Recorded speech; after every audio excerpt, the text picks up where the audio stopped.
آج ویو 360 میں امریکی تاریخ کے پہلے پاکستانی امریکی مسلمان جج زاہد قریشی کی تعیناتی پر خوشی کا ہی نہیں تشویش کا بھی اظہار۔ جب امیگریشن یا فوج کی بات آتی ہے تو معاف کیجیے گا مگر اکثر مسلمان ہی بری پالیسیوں کا نشانہ بنتے ہیں۔ پاکستانی کمپنیوں کو امیزون تک رسائی تو مل گئی، کیا کاروبار کے لیے مؤثر ڈیلیوری سسٹم بھی موجود ہے؟ اپنا ایک اسپیشل پیکیج بنا رہے ہیں جس میں ہم سیلرز کو کمپیٹیٹیو ریٹس دیں گے۔ اور امریکہ کے روایتی کھانے کیا ہیں، جانیے سمپلی امریکہ میں۔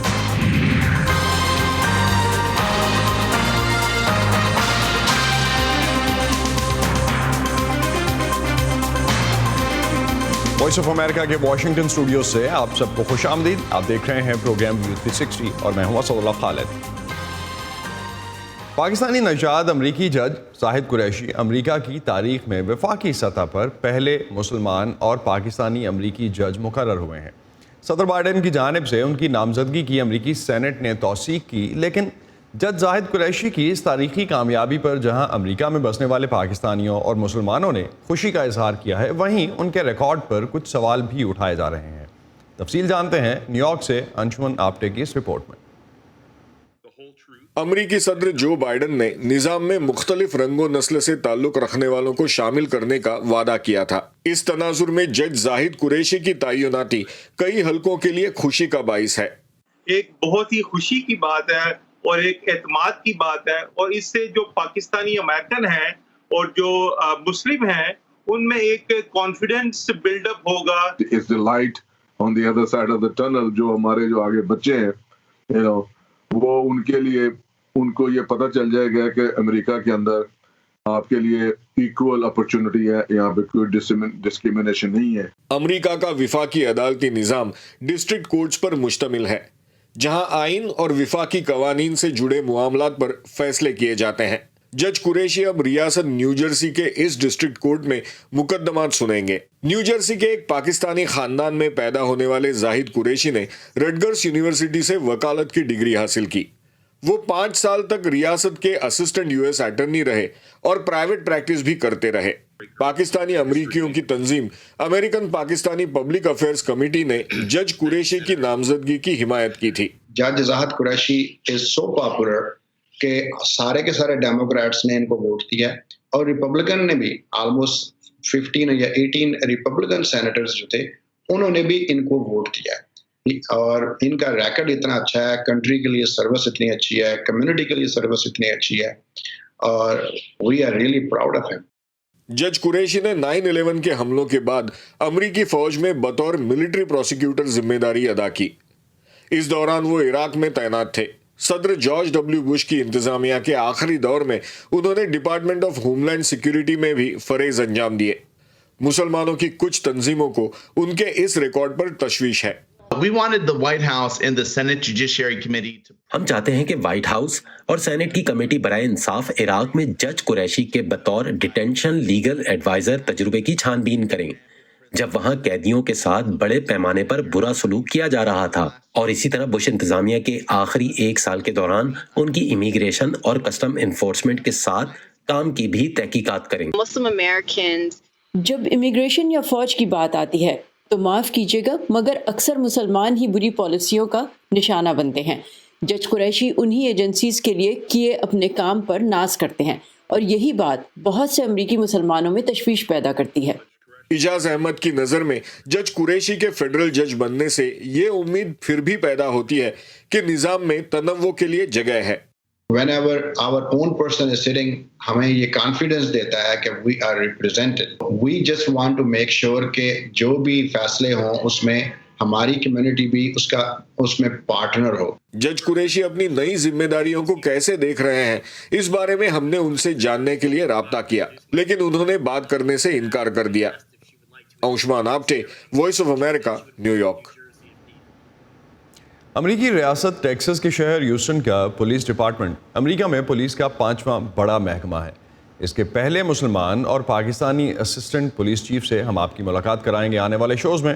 اس وقت دیکھتے ہیں اس رپورٹ کی چند جھلکیاں۔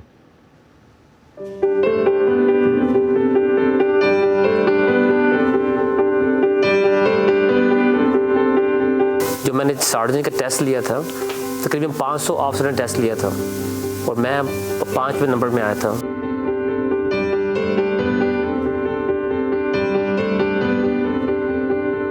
یہ جو ہماری جو پوزیشن، یہ بیج، یہ ہوتا ہے ٹرسٹ فرام دا پبلک۔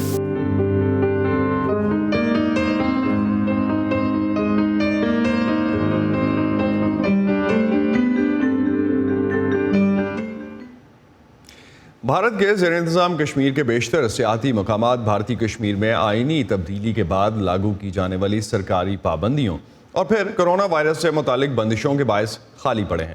زبیر ڈار ہمیں لے کر جا رہے ہیں دنیا بھر کے سیاحوں میں مقبول سری نگر کی ڈل جھیل، جو آج کل ویران پڑی ہے۔ بھارتی کشمیر میں مسلسل 3 سال سے زندگی کی رفتار تھمی ہوئی ہے۔ کشمیر کی آئینی حیثیت میں تبدیلی کے بعد لاگو کرفیو سے وادی میں سیاحت کو سخت دھچکا لگا۔ آج کل جھیل ڈل کی خوبصورتی اور دلکشی ایک افسردہ ماحول میں تبدیل ہو گئی ہے۔ جھیل کے پانی پر کھڑے ہاؤس بوٹ اور سیاحوں کو لے کر گھومنے والے شکارے کنارے پر سیاحوں کے انتظار میں کھڑے ہیں۔ ایک وقت تھا جب سیاحوں سے جھیل کی رونقیں قابل دید ہوا کرتی تھی۔ ڈل جھیل پر تیرتی شکارہ کہلانے والی یہ کشتیاں اس علاقے کی پہچان ہیں۔ زیادہ فارنر لوگ پسند کرتے تھے۔ محمد رفیق اپنے شکارے میں نوادرات اور زیورات فروخت کرتے ہیں۔ 3 نسلوں سے جاری ان کا خاندانی کاروبار اب خطرے میں ہے۔ ہمارا فیوچر تو پورا لگتا ہے ہم کو ابھی ہمارا فیوچر ہی ختم ہے۔ اس سے پہلے ہم نے کوئی اتنا خسارہ نہیں دیکھا ہے لائف میں۔ گزشتہ 1 صدی سے یاسین تمان کا گھرانہ اپنے نقش و نگار سے آراستہ ہاؤس بوٹ میں سیاحوں کی خاطر مدارات کر رہا ہے۔ کشمیر کے ہاؤس بوٹس اور ہوٹل جن سے تقریباً 10 لاکھ افراد کا روزگار جڑا ہے، ان دنوں خالی پڑے ہیں۔ جو پچھلے 2-3 سال سے انپریسیڈنٹڈ مشکلات آئے تو اس میں کافی لوگوں نے قرضے اٹھائے، انویسٹمنٹس کیے اور ان کی حالت آج بہت خراب ہے۔ ٹورزم میں انویسٹمنٹ کرنا، ٹورزم سے ایکسپیکٹیشن رکھنا، یہ ایک بہت ہی بڑا چیلنج ہے۔ جاوید احمد روزانہ صبح اس امید پر ٹورسٹ ٹیکسی سٹینڈ پر آتے ہیں کہ شاید سیاحوں کو سیر کرانے کا موقع مل جائے، مگر ہزاروں ڈرائیورز کی طرح جاوید بھی روزانہ خالی ہاتھ گھر لوٹتے ہیں۔ ہمارے پاس کچھ 10 روپے کا مواسک بھی نہیں کسی نے دیا ہے۔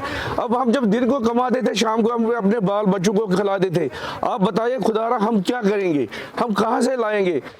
سیاحت کشمیر کی سالانہ آمدن کا 8% حصہ ہے۔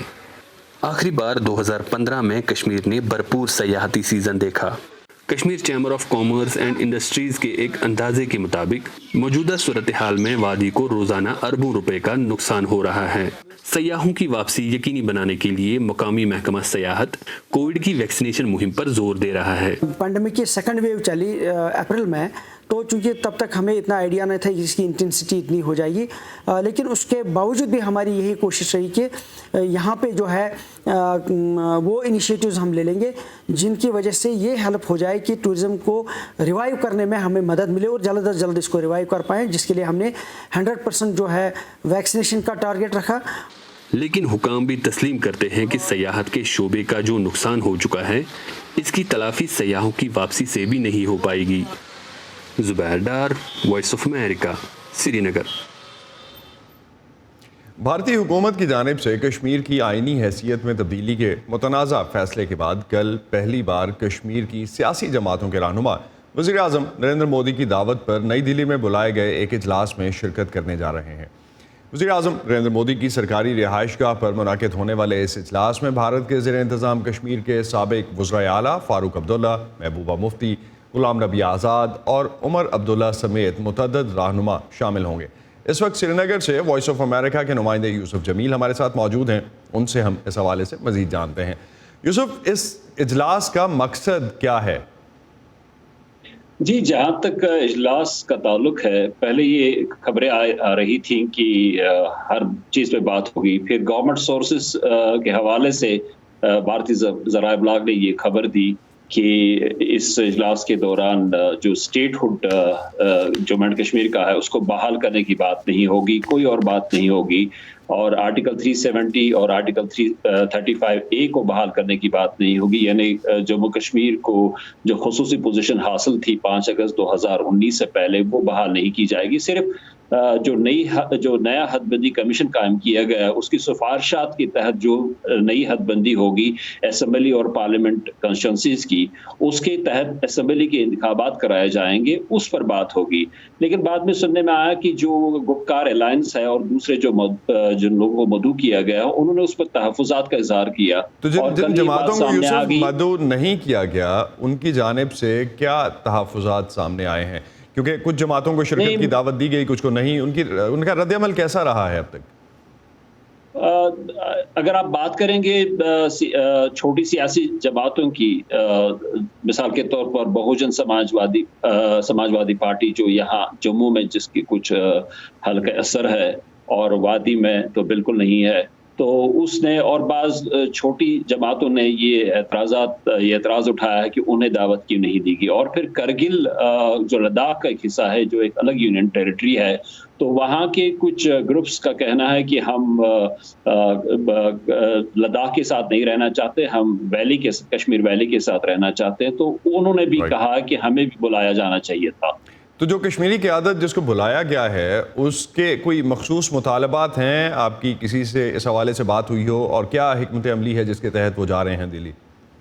جی ان سے بات ہوئی ہے اور کل پریس کانفرنس بھی کی تھی. جو گپکار الائنس ہے اس کے جو زعما ہے انہوں نے کل ایک میٹنگ دی جس میں یہ حتمی فیصلہ لیا گیا کہ وہ جائیں گے.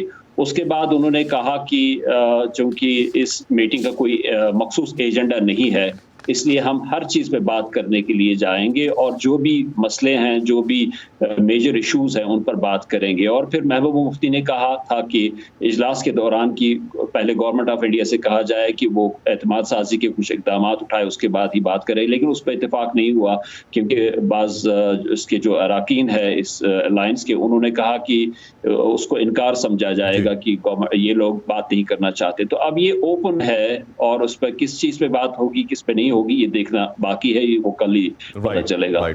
بہت شکریہ یوسف جمیل آپ کا ہمیں اس حوالے سے آپ کا بھی بہت شکریہ. Thank you. دنیا بھر سے اہم معلومات اور دلچسپ معلومات کے لیے خاص طور پہ آئیے ہماری ویب سائٹ urdu.voa.com پر. یہ سارا کانٹینٹ آپ کو ملے گا ہمارے سوشل میڈیا پلیٹ فارمز پر بھی.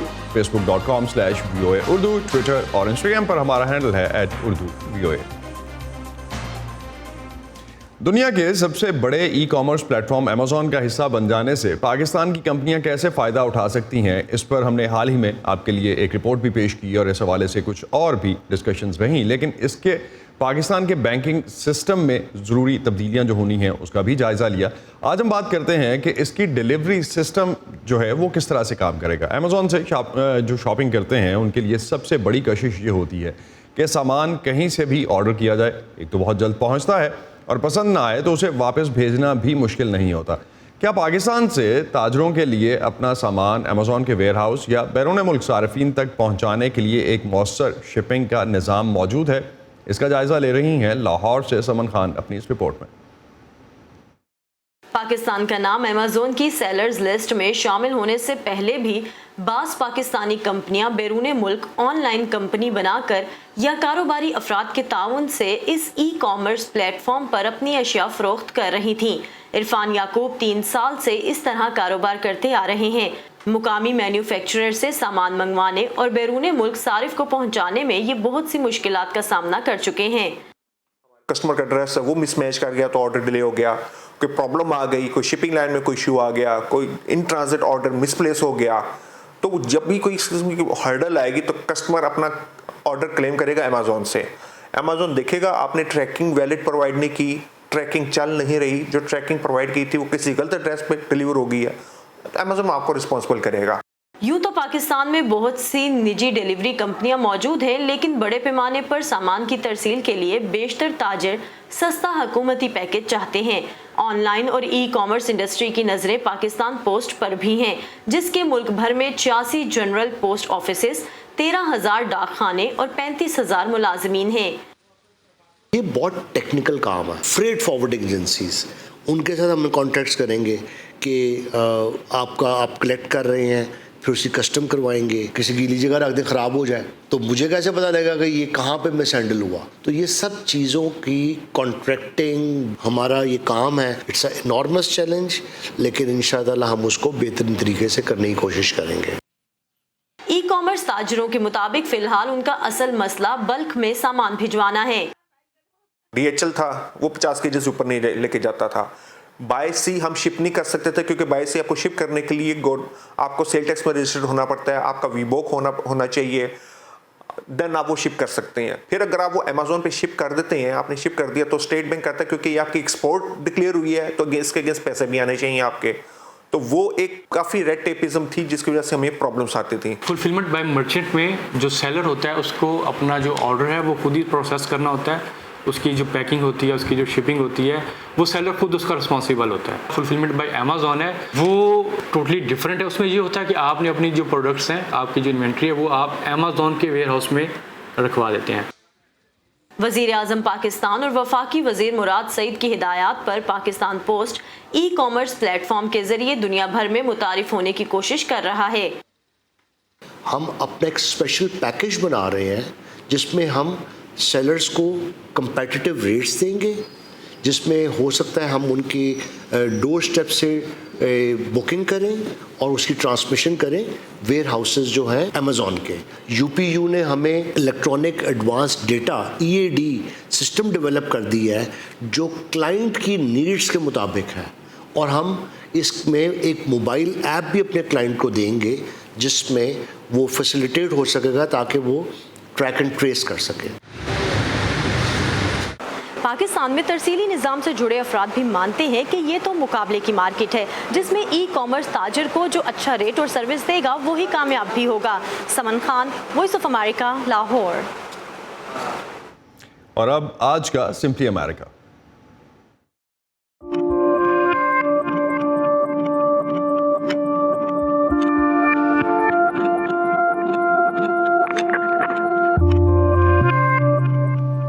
کراچی اور لاہور میں تو یہ بحث ہوتی رہتی ہے کہ بریانی اچھی ہے یا پلاؤ، لیکن ہر ملک میں کئی ڈشز ایسی ہوتی ہیں جو انتہائی مقبول بھی ہوتی ہیں اور شاید روایتی پکوانوں میں شامل بھی ہوتی ہیں۔ امریکہ کے بھی کیا کوئی مخصوص پکوان یا روایتی کھانے ہیں؟ آپ کے کچھ مزیدار سوالوں کے جواب لائی ہیں فائزہ بخاری اس ہفتے کے سمپلی امریکہ میں۔ ویلکم ٹو سمپلی امریکہ۔ آپ کھانے پینے سے متعلق سوالات بھیجتے ہیں تو میری بھوک چمک اٹھتی ہے۔ لندن میں رہائش کے دوران فش اینڈ چپس میری فیوریٹ ڈش تھی، اس کے علاوہ یارکشائر پڈنگز بھی۔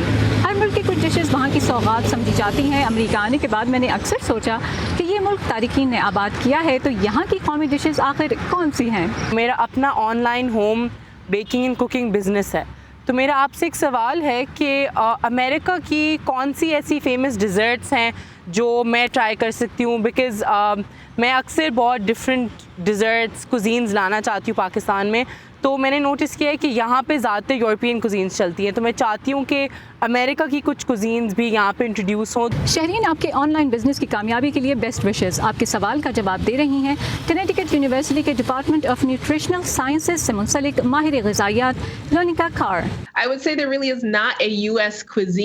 میں کہوں گی کہ حقیقی معنوں میں کسی امریکی کوزین کا کوئی وجود نہیں۔ امریکی کلچر کیا ہے؟ یہ تارکین وطن سے بنی قوم ہے۔ یہ کہاوت کہ امریکہ ایک ایسی جگہ ہے جہاں مختلف ثقافتیں آ کر ایک دوسرے میں ضم ہو جاتی ہیں، اور یہ ہمارے کھانے پر بھی صادق آتی ہے۔ تو آپ امریکہ کے کسی بھی علاقے میں چلے جائیں، وہاں کے کچھ مخصوص کھانے تو ہوں گے جو وہاں زیادہ عام ہیں، لیکن امریکہ کی کوئی ایک واحد کوزین نہیں ہے۔ میرا سوال یہ ہے کہ امریکہ میں خاص مواقع ہیں جیسے کرسمس، تھینکس گیونگ ڈے ہے، ان پہ کوئی خاص ڈشز ہوتی ہیں جو امریکہ میں بنائی جاتی ہیں؟ سمرین، آپ کے سوال نے مجھے تھینکس گیونگ اور کرسمس کا دسترخوان یاد دلا دیا، لیکن نومبر تک انتظار کرنا پڑے گا۔ تھینکس گیونگ یا شکرانے کے تہوار پر روایتی طور پر ٹرکی پکائی جاتی ہے۔ رہی بات کرسمس کی، تو اس تہوار پر بھی مختلف طرح کے روسٹ، کرینبری ساس، انواع اقسام کے میٹھے جیسے ایپل پائی، کرسمس پڈنگ وغیرہ کھائی جاتی ہے، لیکن کھانے سے زیادہ توجہ تحفے تحائف دینے پر ہوتی ہے، اور یہ امریکہ کا سب سے مصروف شاپنگ سیزن بھی ہوتا ہے۔ کیا آپ نے کسی اور کلچر کے دلچسپ تہوار میں شرکت کی ہے؟ تازہ ترین خبریں، اہم واقعات، آڈیو ویڈیو رپورٹس اور تجزیے دیکھیں، سنیں اور پڑھیں VOA اردو کی اسمارٹ فون ایپ پر۔ خبریں اب ہر وقت آپ کی مٹھی میں۔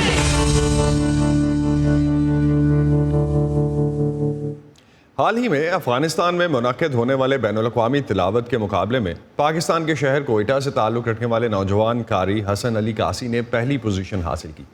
انہیں اگرچہ قرأت کا شوق ورثے میں ملا، لیکن انہوں نے ہمارے ساتھی نظر الاسلام کو بتایا کہ اپنی پرفارمنس کو بہتر کرنے کے لیے وہ روایتی مشقوں کے ساتھ کچھ غیر روایتی طریقے بھی اپناتے ہیں۔ آئیے ملتے ہیں کھیرت چیمپئن حسن علی سے۔ 21 سالہ حافظ حسن علی قاسی کا تعلق کوئٹہ سے ہے۔ افغانستان میں منعقد ہونے والے مقابلہ حسن قرت میں 25 ممالک سے تعلق رکھنے والے قاریوں میں ان کی تلاوت بہترین قرار پائی۔ تلاوت کرتے ہیں نا، جو کمپٹیشن کے جو آرگنائزرز ہوتے ہیں نا، وہ بہت سخت رکوع جو ہے نا وہ ڈھونڈتے ہیں اور پھر وہ قرآن کو دیکھتے ہیں، کیونکہ اس میں پھر وہ مخارج کا خیال رکھنا ہوتا ہے۔ اور ویسے تو اس رکوع پہ سورہ نور کی ایک رکوع مجھے انہوں نے سلیکٹ کی تھی، وہ کبھی میں نے ایز اے تلاوت میں نے کبھی پریکٹس نہیں کیا، لیکن جب ایک قاری پختہ ہو اور اس کے مخارج پختہ ہو اور پھر انشاءاللہ کوئی مسئلہ اس طرح نہیں ہوتا۔ قرت حسن علی کے گھرانے کی پہچان ہے۔ ان کے والد قاری سید محمد باسط قاسی 90 کی دہائی میں پاکستانی ٹیلی ویژن اور ریڈیو پر تلاوت کرتے تھے، جبکہ ان کے چچا قاری محمد ابراہیم قاسی پاکستان کی قومی اسمبلی میں بطور قاری فرائض سر انجام دے رہے ہیں۔ قرت کا فن حسن علی کو ورثے میں ملا، لیکن اسے نکھارنے کے لیے وہ باقاعدگی سے یوگا کی مشق کرتے ہیں۔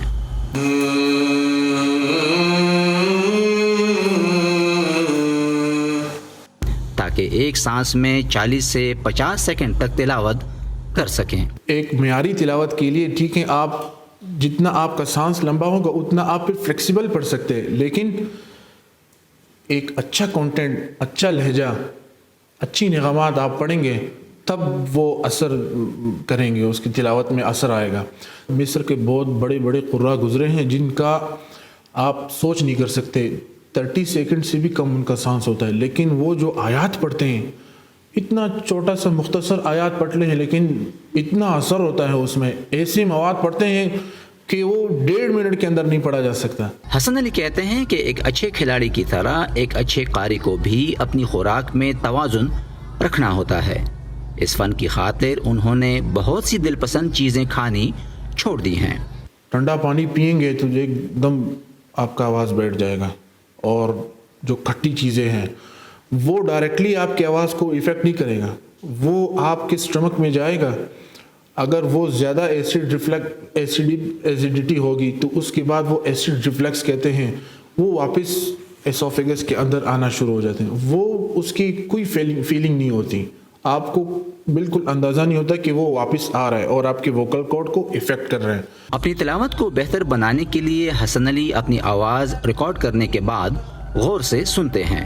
کہ بظاہر یہ بہت آسان سا لگتا ہے کیونکہ اس میں مزہ آ رہا ہوتا ہے، عوام الناس تو مزہ لے رہا ہوتا ہے اس سے، لیکن جب قاری پڑھتا ہے نا تو 1-2 آیاتیں جوش سے پڑھنے کے بعد تو پورا جسم ہلتا ہے، اس کا جسم میں وائبریشن کریٹ ہوتا ہے اس کے، اور پسینہ جلدی آنا شروع ہو جاتا ہے اور پیاس لگتا ہے اور بھوک جلدی لگ جاتا ہے اس کو۔ افغانستان میں منعقد ہونے والی چیمپئن شپ کے علاوہ حسن علی اب تک حسن قرت کے 8 نیشنل ایوارڈز بھی جیت چکے ہیں۔ نظر الاسلام، وائس آف امریکہ، اسلام آباد۔ اور اسی نوٹ پر ختم کرتے ہیں آج کا ویو 360۔ اسٹے سیف، اور پروگرام پر اپنے فیڈ بیک کے لیے آپ آ سکتے ہیں facebook.com/VOA اردو کے پیج پر۔ اس کے علاوہ ٹویٹر اور انسٹاگرام پر ہمارا ہینڈل ہے @urduvoa۔ اب تک کے لیے اتنا ہی۔ اسد اللہ خالد کو اجازت دیجیے، خدا حافظ۔